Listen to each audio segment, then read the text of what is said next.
मैं आपको बताना चाहूंगा कि पिछली बार मेरे पास तकरीबन 60 बच्चे थे, उनमें से 37 बच्चे आज केंद्रीय विश्वविद्यालयों के अंदर अध्ययनरत हैं। मुझे बड़ी खुशी हो रही है, लेकिन साथ साथ में एक दुख भी है। दुख ये है कि 60 में से वो 40 जो बच्चे हैं वो ही क्यों गए, 20 क्यों नहीं गए? क्योंकि हमारे अभिभावकों की थोड़ा सा जो भय था कि कुछ बच्चियों को परीक्षा ही देनी नहीं दी गई, और किसी बच्ची ने परीक्षा दी, एडमिशन हुआ तो उसको भेजा ही नहीं उन्होंने। ये बड़ा दुख की बात है कि कम से कम मैं अभिभावक जो यहाँ बैठे उनको कहना चाहूंगा कि ये भी बच्चियां हैं, इनको भी केंद्रीय विश्वविद्यालय मुहैया होना चाहिए, और आप इनको पढ़ाइए, इनको भी दिल्ली भेजिए जिस तरह से आप लड़कों को भेजते हो।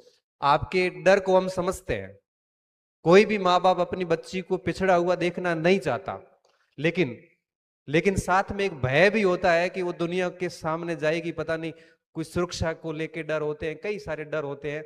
आप इस डर से बाहर आइए और अपनी बच्चियों को भी पढ़ाइए, क्योंकि हम कहाँ मात खाते हैं। सर मैं आपको बताऊं, आप कह रहे थे कि अपने बच्चे, हालांकि अभी तो हो रहे हैं, हम मात कहाँ खा रहे हैं, हमारी 50% आबादी सीधी बाहर हो जाती है।